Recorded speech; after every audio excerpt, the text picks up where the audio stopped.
9 seconds, Carter!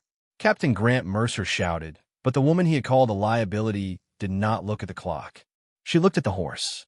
Rook's dark coat shone beneath a sheet of canyon rain, his hooves scraping for purchase on a narrow shelf of red stone, while a rescue line pulled tight across his saddle. Behind him, Mercer lay secured to a lightweight evacuation sled, one hand gripping the frame as water thundered through the canyon less than 50 yards away. The sound was no longer distant. It filled the rock walls like a freight train trapped underground. 8 seconds. Evelyn Carter stood beside Rook with one hand pressed against his shoulder and the other locked around the guide rope. Mud streaked her pale face. Her brown hair had come loose from its tie, but her breathing remained steady. "One more ridge," she whispered. Rook's ears turned toward her voice. 7 seconds. The Mustang shifted his weight forward. The rope creaked. Mercer stared at Evelyn as if seeing her for the first time. 3 hours earlier, he had stood before 12 trainees at the Red Mesa Emergency Response Center and pointed directly at her. "In a real rescue, hesitation gets people killed," he had said.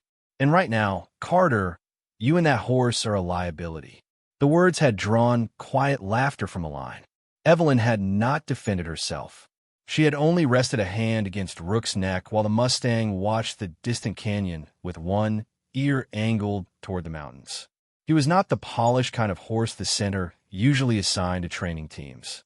His mane was uneven, his left flank carried an old pale scar, and there was a small white mark between his eyes that looked like a drop of paint. The other horses stood neatly beside their handlers. Rook stood half a step behind Evelyn, alert but calm, as if he had already decided the rest of them were making too much noise. Mercer had noticed the worn leather rescue saddle on his back and frowned. "That equipment is outdated." "It still holds," Evelyn replied. Her voice was low, almost gentle. "That is not the same as meeting current standards." Mercer turned toward the class. "Speed saves lives. Clear orders save lives. Equipment that responds the first time saves lives." Evelyn checked the saddle strap again. Noah Bennett, the youngest trainee, leaned toward the man beside him. Maybe she brought the horse for emotional support. A few people laughed. Rook flicked one ear, but did not move. Evelyn tightened a brass buckle by less than half an inch. Captain Mercer watched her and wrote something on his evaluation sheet. Slow, overcautious, uncertain. He did not see the way she studied the wind moving across the ridge. He did not notice that the canyon birds had stopped calling. He did not ask why Rook kept turning his head toward Blackstone Pass. Evelyn noticed all of it. She simply said nothing. By noon, every person on that training field would understand that silence was not uncertainty. Sometimes it was the sound of someone listening before the danger arrived. The morning exercise began beneath a hard blue sky, with heat already rising from the red dirt around the Red Mesa Emergency Response Center. 12 trainees stood beside 6 horses near the equipment shed, while Captain Grant Mercer assigned partners and routes. Every horse provided by the center had been selected for predictability. They stood quietly beneath clean western saddles, reins loose, coats brushed smooth. Rook looked as though he belonged to another landscape. Dust darkened his lower legs. His black mane fell unevenly across his neck, and his eyes followed every movement without fear or obedience. When Mercer assigned Evelyn to Hannah Cole, Hannah glanced at the Mustang and hesitated. She was a capable medical trainee, but she had spent little time around horses that had not been trained to ignore their instincts. "Does he always watch people like that?" she asked. "Only when they're trying to hide what they feel," Evelyn answered. Hannah gave a nervous smile, unsure whether Evelyn was joking. Across the yard, Noah Bennett tightened the polished saddle on a chestnut mare named Copper. "I thought this was a rescue course," he called, "not a rehabilitation program." Luke Dawson laughed while checking his canteen. Mercer did not join them, but he did not stop them either. His attention remained on. "Rook, the center offered you a certified mount," he said. "I appreciate the offer. Then why refuse it?" Evelyn ran 2 fingers beneath Rook's saddle strap, testing the pressure against his side. "Because I know what he will do when the ground changes." Mercer looked toward the distant canyon. The trail appeared dry and stable from a yard. The ground is not going to change. Evelyn met his eyes for a moment, then returned to the strap. It always changes. Mercer marked his clipboard again. Hannah noticed, but Evelyn did not seem concerned. She checked the rescue bags, moved a coil of rope away from a sharp metal edge, and replaced a locking hook that did not close cleanly. Her movements were patient and exact. Nothing about her suggested urgency, yet nothing was wasted. When Hannah reached for a medical pack, Evelyn stopped her gently. Switch that one to the left side. What? Your right shoulder drops when you are tired. The weight will pull you off balance on a narrow trail. Hannah stared at her. No instructor had noticed the old shoulder injury she had mentioned only on her medical form. Evelyn secured the pack before Hannah could respond. Nearby, Noah tried to lift a water container with one hand and winced. Evelyn saw the brief movement in his wrist. She said nothing. Rook turned toward him and gave a soft breath through his nose. The group formed near the western gate. Mercer raised one hand and reviewed the route through Blackstone Pass, a 4-mile training loop with steep shelves, loose gravel, and one narrow section above a dry wash. Evelyn looked past him toward the ridge. Rook did the same. The Mustang's left ear moved forward while the right remained fixed on her breathing. For one quiet second, horse and woman seemed to be listening to something beneath the ordinary sounds of leather, metal, and restless conversation. Then Rook lowered his head and touched his nose to Evelyn's shoulder. She rested her palm against the small white mark between his eyes. Not yet, she whispered. Mercer heard her. Talking to the horse again. Carter. Listening, Evelyn replied. The gate opened, and the team moved toward the canyon. The first mile of the trail climbed gradually through open desert, where dry grass moved in silver waves, and the morning sun turned the canyon walls the color of rust. Mercer rode at the front beside Noah, setting a pace that forced the others to keep their horses close together. He believed hesitation spread through a team like weakness, so every instruction came quickly and without room for discussion. Keep the spacing tight. Eyes forward. No necessity stops. Evelyn rode near the rear with Hannah, letting Rook choose his footing over loose stone. The Mustang never rushed. He placed each hoof with care, tested the ground, and moved again only when he trusted it. Mercer looked back twice before finally pulling his horse to a stop. Carter closed the gap. Evelyn guided Rook forward by several feet. He is watching the slope. He is slowing the team. The gravel is shifting under the top layer. Mercer glanced down at the trail. It looked firm enough. This route has been inspected. Evelyn studied a thin line of dust sliding from beneath a rock near the edge. Inspection tells you what the trail was. It does not tell you what it is now. Noah turned in his saddle with a grin. Does the horse give weather reports too? Luke laughed, but Hannah did not.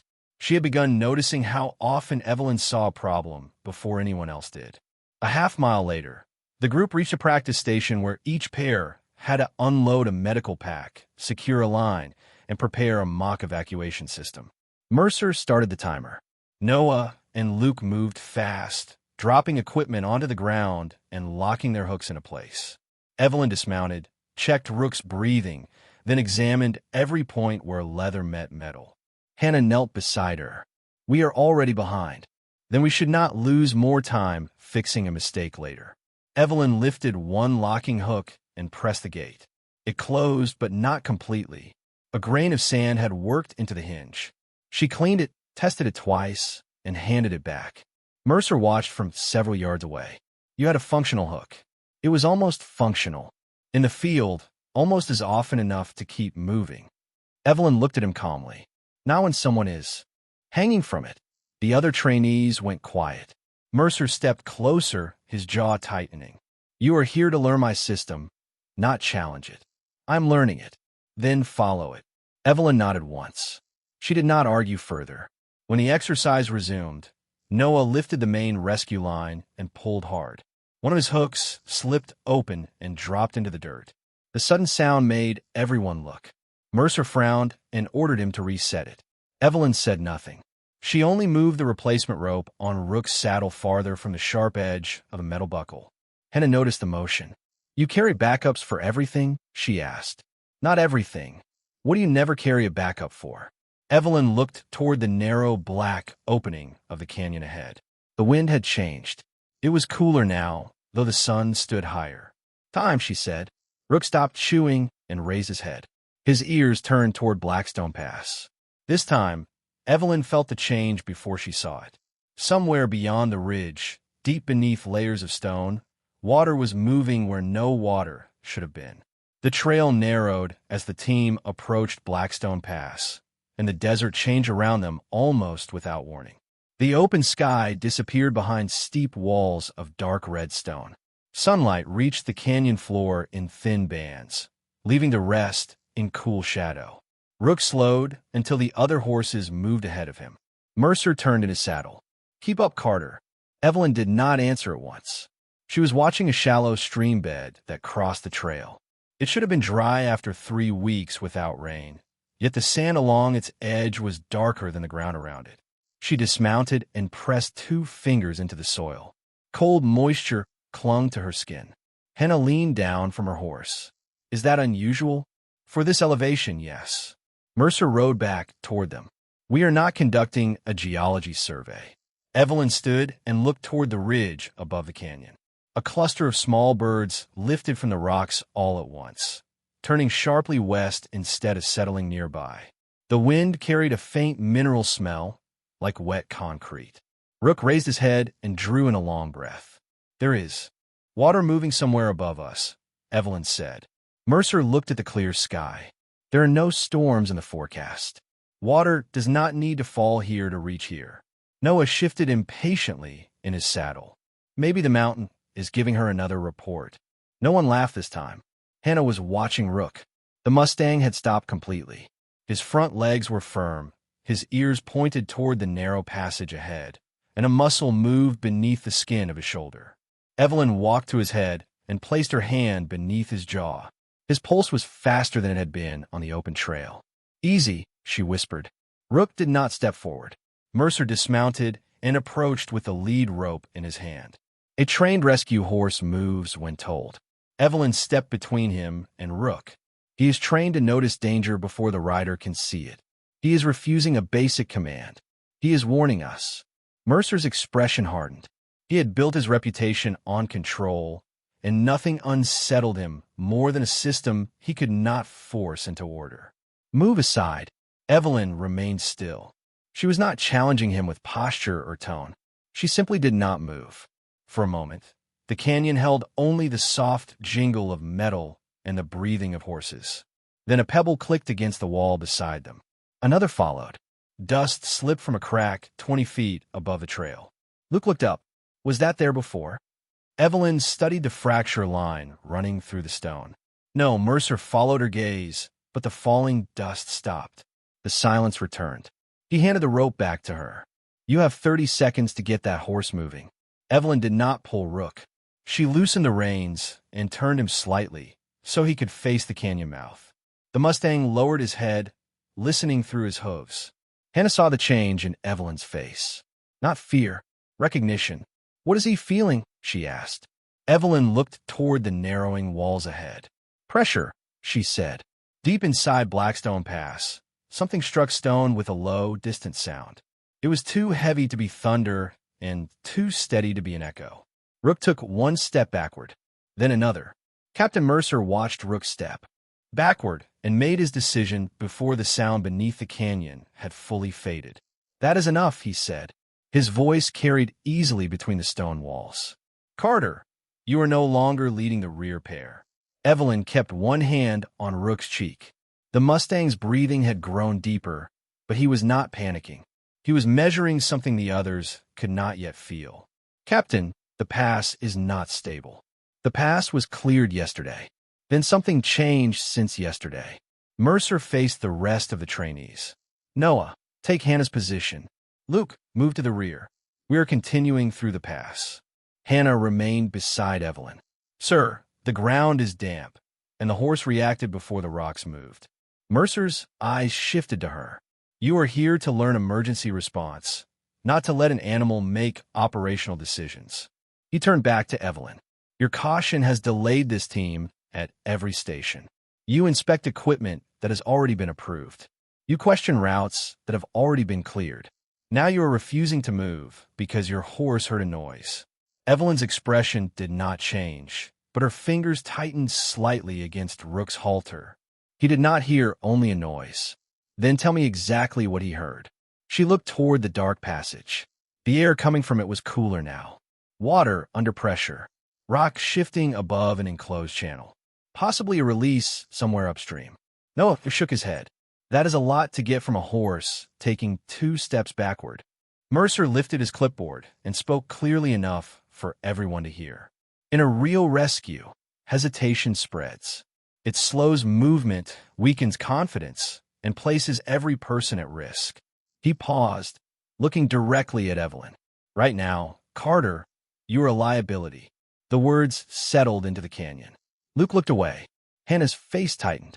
Noah gave a quiet breath that almost became a laugh, but Rook turned his head toward him, and the sound died before it left his mouth. Evelyn did not defend herself. She did not mention the defective hook, Hannah's shoulder, Noah's injured wrist, or the changing wind. She removed the lead rope from the front ring of Rook's halter and clipped it to the side, giving him room to turn if the canyon shifted. Understood, she said. Mercer mounted again. You and the horse will remain here until we complete the first crossing. After that, you will follow under supervision. He signaled the others forward. The lead horses entered the narrowest section of Blackstone Pass. Their hooves struck stone with sharp, hollow echoes. Rook planted his feet. Evelyn watched the surface of the shallow streambed. A thin line of water appeared between the grains of sand, then vanished. The brass buckles on the saddles began to tremble. Not enough for anyone to notice at first. Evelyn noticed. Rook noticed. His ears flattened, then pointed sharply toward the ridge. Captain, Evelyn called. Mercer did not turn. Keep moving. The canyon floor gave a single heavy pulse. Every horse stopped at once. Dust poured from the walls in pale curtains. Somewhere beyond the bend, metal groaned against stone. Mercer finally looked back. Evelyn stood beside Rook, calm and motionless, while the Mustang stared into the pass. Everybody out, she said. This time, no one laughed. The second pulse came harder. A crack raced across the canyon floor, not wide enough to trap a hoof, but sharp enough to send every horse sideways. Noah pulled too quickly on Kappa's reins. The mare backed into Luke's mount, and for a few seconds the narrow passage filled with frightened breathing, scraping shoes, and the rattle of equipment against stone. Hold your positions, Mercer ordered. His voice was firm, but the canyon no longer seemed interested in his authority. Evelyn moved to Rook's shoulder and spoke so quietly that only the Mustang heard her. He lowered his head. His breathing slowed. The horse beside him followed. Then the next. Hannah watched the calm move through the animals before it reached the people. We need to turn around, Evelyn said. Mercer studied the rockfall behind them. Several large stones had dropped across the trail, leaving only a narrow opening near the wall. We can clear that. Another sound rolled through Blackstone Pass. It came from above them this time, a long metallic groan followed by a distant impact. Evelyn looked toward the ridge where an old emergency spillway had been built into the canyon decades earlier. The structure was not visible from the trail, but she remembered the map at the training center. A retention reservoir sat less than 2 miles upstream. There is a control station above this pass, she said. The storm front north of the ridge may have reached it. Mercer pulled the radio from his vest. Red Mesa Base, this is Training Team 1. Confirm status of Blackstone Spillway. Static answered. He tried again. Nothing. The canyon walls blocked the signal. Luke pointed toward a metal box mounted beside the trail, partly hidden behind brush. Emergency relay. Noah dismounted and opened it. The screen remained dark.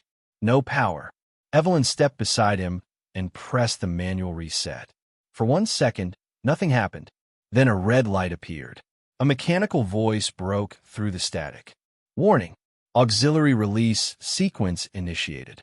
Blackstone Spillway gate opening in 90 seconds. Evacuate lower channel immediately. Everyone stopped moving. Noah stared at the screen. That has to be part of the exercise. The voice repeated the warning. A timer appeared beneath it. 1 minute and 26 seconds. Mercer looked toward the route ahead. The canyon narrowed for another quarter-mile before rising toward higher ground. Behind them, the fallen rocks blocked the fastest return. Forward, he ordered. There is an access shelf beyond the bend. Evelyn studied the angle of the walls. That shelf is below the floodline. It is the route listed in the emergency plan. The plan was made before the western wall fractured. Mercer looked up. A thin split ran through the stone above the marked trail. Dust leaked from it like smoke. The timer reached 1 minute and 12 seconds. The horses began to shift again. Rook did not look toward the bend. He turned toward a narrow ledge on the eastern wall, barely wide enough for one horse at a time. Evelyn followed his gaze. There were old iron anchors embedded in the rock, nearly hidden beneath mineral stains. Not a trail, a recovery line. Mercer urged his horse toward the official route. Team move. Evelyn caught Hannah's reins before she followed. Not that way. Mercer turned. Carter, this is not the time. You are right, she said, already unfastening the extra rope from Rook's saddle. We do not have time to choose the wrong path. The timer reached 60 seconds, and somewhere upstream, a gate began to open.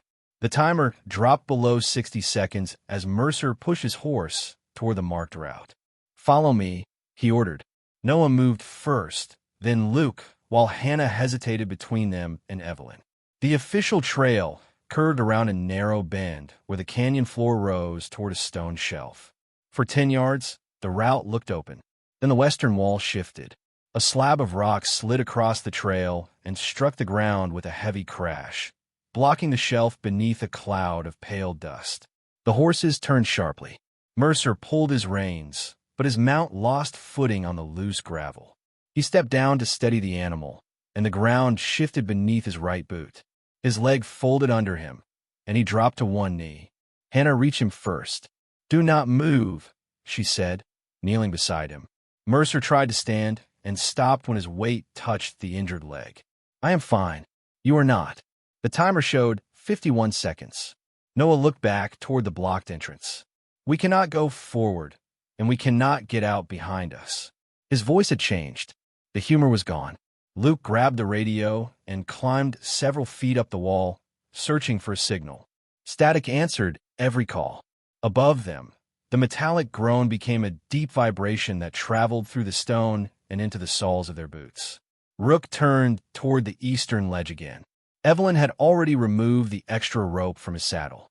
She ran her hand along it, checked the locking hooks, and looked at the old iron anchors set into the wall. Those anchors lead to higher ground, she said. Mercer shook his head. They are not on the current map. They were installed for recovery crews before the main trail was built. How would you know that? Evelyn did not answer.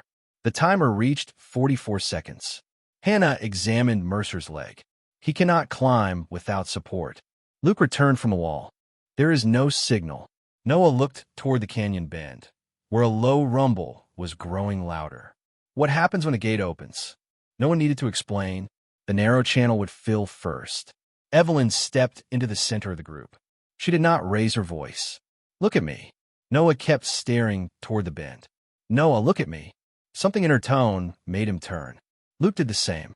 Even Mercer stopped trying to stand. 3 breaths, Evelyn said. Slow and even. The first breath was uneven.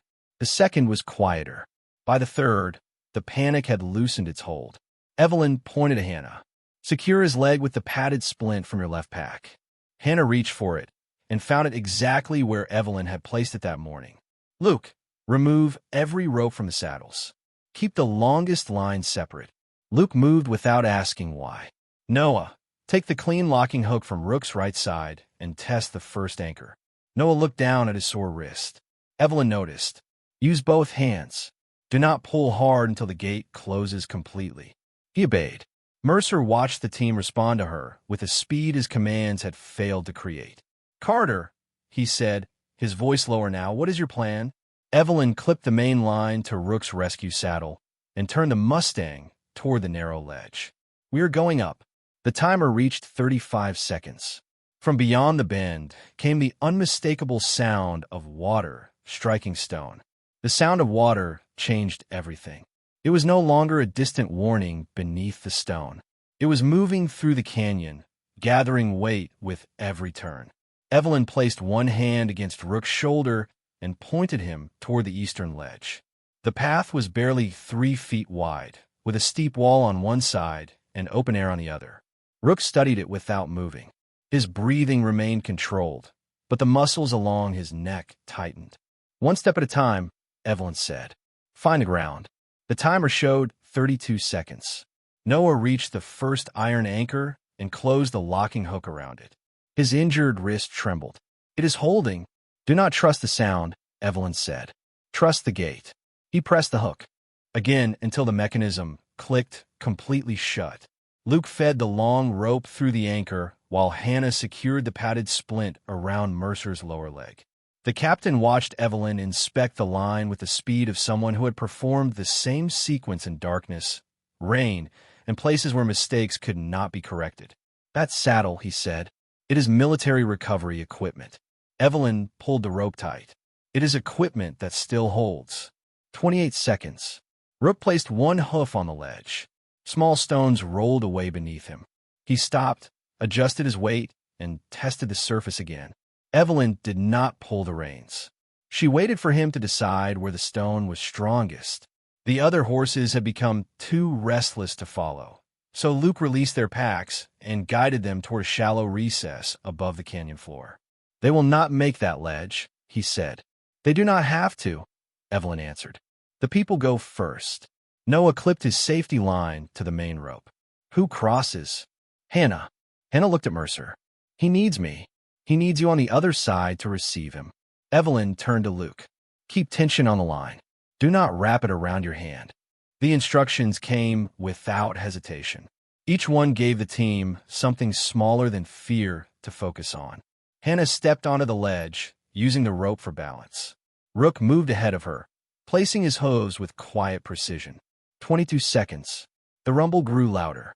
Cold air rushed through the canyon, carrying a fine mist that touched their faces before the water appeared. Hannah reached the higher shelf and secured herself to a second anchor. "Ready," she called. Noah followed. Halfway across, his boots slipped on loose gravel. The rope tightened, and he caught himself against the wall. Evelyn did not shout. "Breathe. Move your left foot 6 inches forward." He found a narrow notch in the rock and continued. 19 seconds. Mercer tried to rise again. His leg would not support him. "Leave the equipment," Evelyn told Luke. "Only the rescue sled and medical pack." Luke dropped the extra bags. Metal struck stone and disappeared beneath the growing noise. Mercer looked toward the official route he had chosen. Dust and falling rock had erased it completely. "I should have listened," he said. Evelyn secured the sled straps around him. "Listen now." 17 seconds. Rook reached the far shelf and turned toward her. The line ran from his saddle through both anchors, creating a narrow path above the canyon floor. Evelyn checked every connection once. Not twice.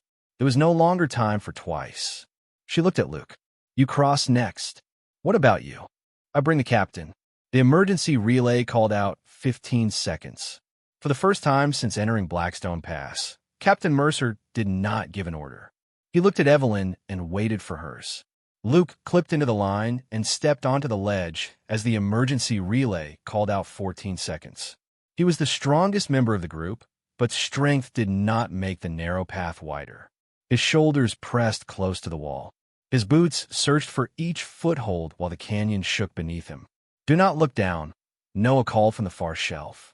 Evelyn corrected him without turning. "Let him look. He needs to see where his feet are going." Luke took another step. The rope vibrated beneath his hands. Rook stood 20 feet above the canyon floor, holding steady against the pull of the line. His dark coat trembled beneath the rescue saddle, but his hooves remained planted.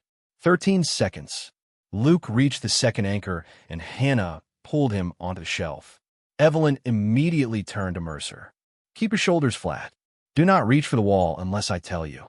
Mercer lay secured to the rescue sled, his injured leg supported by the padded splint. The position left him unable to control his own movement, something he had spent his entire career avoiding. "The sled will not fit across that ledge," he said. "It does not need to." Evelyn attached the sled line to the pulley point beneath Rook's saddle. "It will travel below it." Mercer looked over the edge. The route beneath the ledge was open air. "Carter, look at me." He did.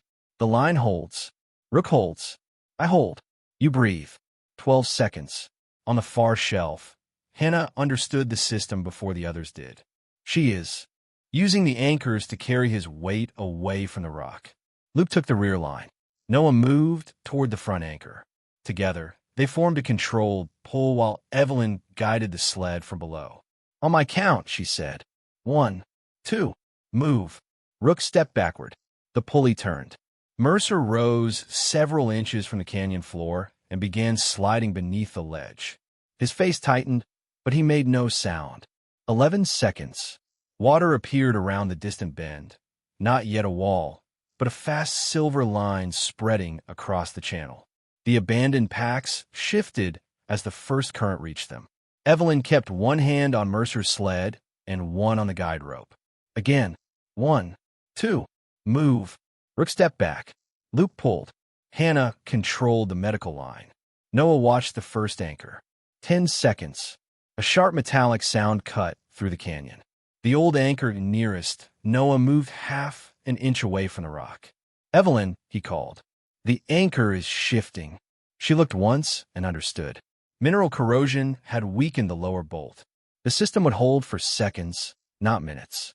"Transfer to the upper ring."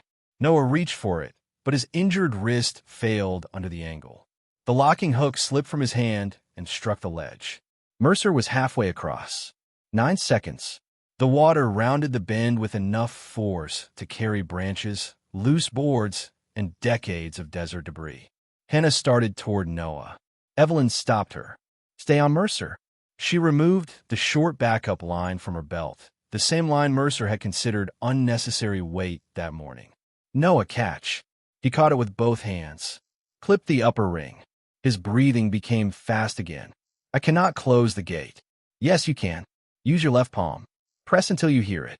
8 seconds. Noah pushed. The hook resisted. He pressed harder. It closed with a clean click. "Lock." "Transfer now." He moved the main line to the upper anchor. The lower bolt tore free and disappeared into the rising water. The system dropped several inches. Rook lowered his body, absorbing the sudden weight before it could pull Mercer against the wall. 7 seconds. Evelyn placed both hands on the sled. "One more. Pull." Rook turned one ear toward her. The old words returned naturally, quiet beneath the roar. "One more ridge." The Mustang leaned into the saddle, and the entire team pulled as one. The line tightened as Rook leaned forward, and Mercer's sled rose toward the far shelf. 6 seconds.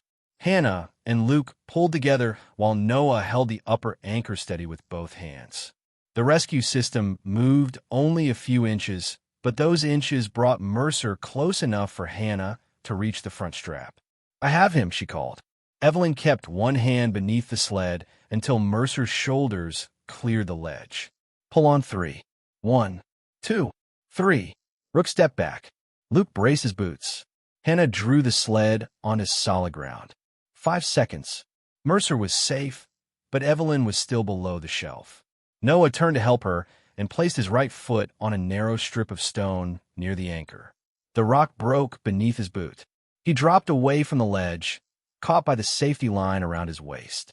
The sudden weight pulled the upper hook sideways. Metal scraped against iron. Noah swung several feet above the rising channel, unable to reach the wall. "Do not move," Evelyn said. His breathing became sharp. "I cannot get back up." "You do not need to. Keep both hands on the rope." For seconds, Mercer pushed himself upright despite Hannah's warning. He looked from the water to Evelyn, then to Noah hanging below the anchor. "The shelf is already at capacity," he said. "Get yourself up before the current reaches you." Evelyn removed the remaining guide line from Mercer's sled. "Noah comes first. There is no time. There is enough. Carter, that anchor may not hold both of you." Evelyn clipped herself to the lower section of the line. Her face remained calm, but her eyes had changed. The canyon was no longer a training site. It was a place she understood too well. Then we do not ask it to. 3 seconds. She fed the guideline through the pulley ring on Rook's saddle and called to Luke. Release 6 inches when I say. Luke stared at the water entering the channel below them. That will lower him. It will move his weight away from the anchor. Mercer understood the geometry. A moment later, she was turning Rook into a counterbalance, shifting the load from the weakened iron ring to the rescue saddle. Do it, he said. Luke released the rope.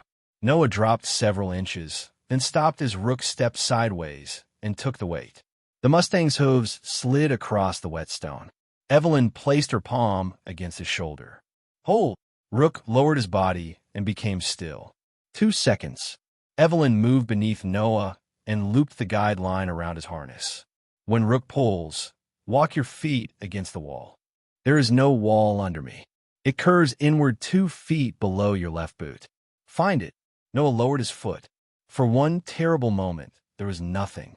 Then the edge of his boot touched stone. I found it. Good. Keep breathing. 1 second. The relay gave its final tone. Water swept through the lower channel, carrying away the discarded packs and covering the place where they had been standing moments earlier. The shelf remained above the first surge, but mist filled the air and made every surface slick. Rook pulled. Noah climbed 1 step, then another. Mercer reached down with Luke and caught the back of his harness. Together, they brought him onto the shelf. Evelyn followed last, using the same line she had prepared that morning when everyone else had believed she was wasting time. For several seconds, no one spoke. The water roared beneath them. Noah lay on the stone, breathing hard but safe. Mercer looked at Evelyn. You could have left him. She checked the locking hook before answering. No, she said quietly. I could not. The first surge passed beneath the shelf, but the water did not begin to fall. It climbed. Inch by inch, the current spread across the lower stone and pressed against the base of the eastern wall.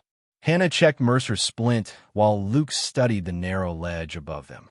How long before this shelf goes under? He asked. Evelyn watched a dark line of moisture rising along the rock. Less than 2 minutes. Noah sat up slowly, still holding his injured wrist. There is nowhere else to go.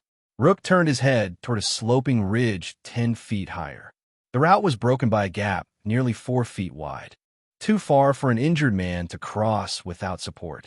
The Mustang stepped toward it, then stopped when a section of wet stone shifted beneath his front hoof. Evelyn moved beside him. She placed one hand over the small white mark between his eyes and felt the tension running through his body. He remembered places like this. So did she. Mercer noticed the change in both of them. You have used that command before, he said. Evelyn kept her attention on Rook. Yes. One more ridge. The words seemed to trouble him. He looked again at the faded stitching beneath the saddle flap, where years of dust had hidden a narrow emblem. A mountain line. A vertical rope. 3 small stars. Mercer's expression changed. Ghost Ridge. Luke turned toward him. What is Ghost Ridge? Mercer did not answer immediately. He was staring at Evelyn, as if the pieces had begun arranging themselves without his permission. A military recovery detachment, he said at last. They worked where aircraft could not land and vehicles could not reach. Noah looked from the old saddle to Evelyn. I thought that unit was gone. It is, she said. The water reached the edge of the shelf. Rook stepped back from it, his ears fixed on the higher ridge. Evelyn removed her right glove and laid her bare palm against his cheek. She did not pull him toward the gap. She did not command him to ignore what he understood. I know, she whispered. You do not have to prove anything.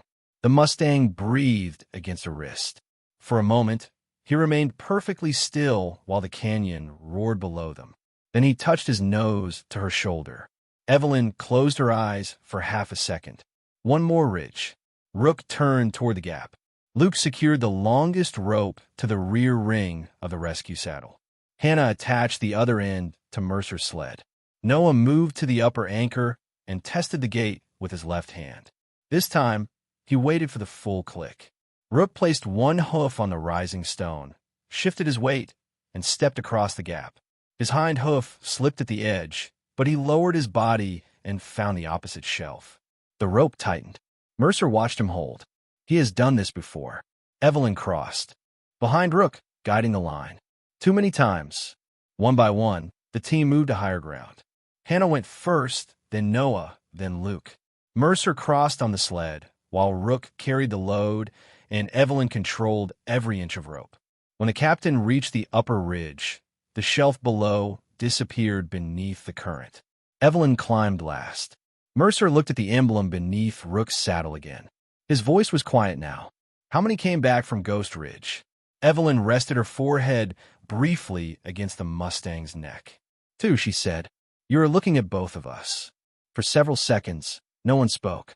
The meaning of Evelyn's answer settled over the ridge more heavily than the rain, mist rising from below. Two had returned. The woman they had questioned all morning, and the Mustang they had treated like unreliable equipment. Mercer looked away first. There was no apology large enough for the moment, and no time to search for one. A new alarm sounded from the emergency relay far beneath them. The voice was distorted by the canyon, but the final words carried clearly. Secondary release detected. Evelyn turned toward the western wall. The first surge had filled the lower channel. The second would climb higher and strike the ridge where they stood. We keep moving, she said. Luke pointed toward the only visible route, a steep slope of loose stone rising nearly 40 feet to the mesa. Mercer cannot climb that. He will not have to. Evelyn removed the medical pack, the empty water containers, and every piece of equipment that was not essential. She placed them beside the edge. Noah stared at the abandoned gear. That equipment costs thousands of dollars. Then it has already earned its value.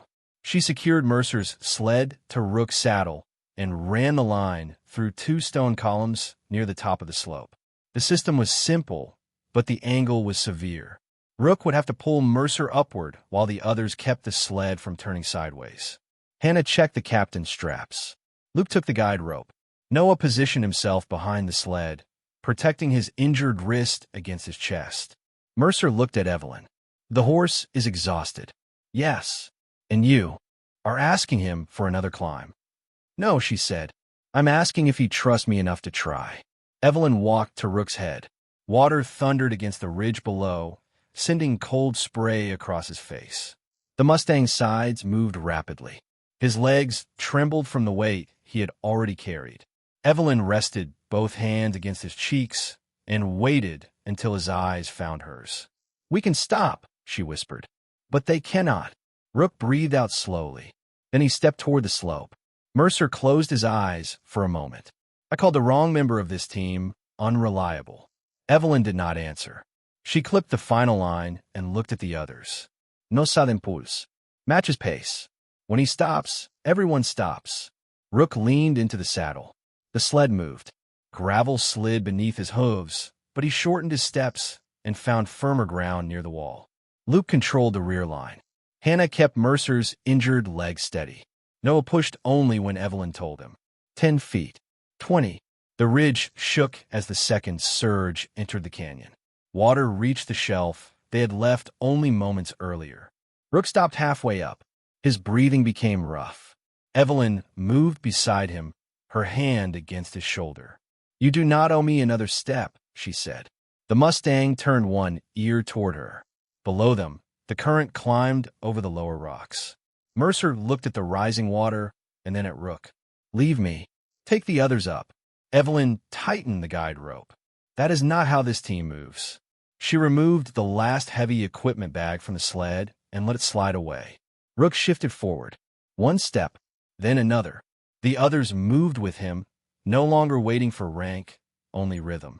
At the top, Luke and Noah pulled Mercer on a level ground. Hannah followed.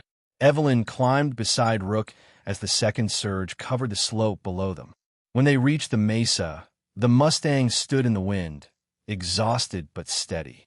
Evelyn pressed her forehead against the white mark between his eyes. Behind her, Mercer removed the instructor badge from his jacket and closed his hand around it. For the first time that day, he understood that leadership was not the person who spoke first. It was the one who made certain no one was left behind. The helicopter arrived 20 minutes later, its rotors flattening the grass across the mesa and sending red dust over the exhausted team. Rook lifted his head, but did not move away from Evelyn. She stood beside him with one hand resting on the worn saddle, checking his breathing before she allowed anyone to examine her. Two rescue medics crossed the ridge with a folding stretcher, but Mercer raised a hand and pointed toward Noah first. "Check his wrist, then the horse." One of the medics hesitated. "Captain, you're the one with the injured leg." Mercer looked at Evelyn. "I know exactly where I belong in line." The helicopter door opened again, and a tall officer in a weathered flight jacket stepped onto the mesa. Colonel Adrian Shaw moved with the quiet certainty of someone accustomed to being recognized. Yet when he saw Evelyn, he stopped. His eyes shifted to the faded emblem beneath Rook's saddle flap. The mountain, the rope, the 3 stars. "Stillwater," he said. No one spoke. Evelyn's expression remained calm, but Rook turned one ear toward the old call sign. Shaw approached slowly. "I heard Ghost Ridge was gone."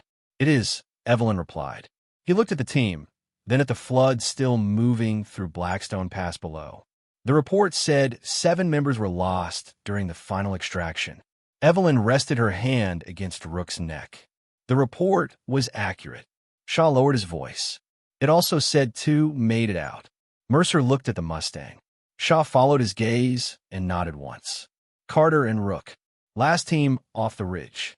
They stayed after the aircraft lost access and brought everyone else across on ropes." Noah stared at Evelyn, remembering every joke he had made that morning. Hannah looked at the old saddle with new understanding. Luke simply removed his hat. Mercer opened his hand. The instructor badge rested in his palm.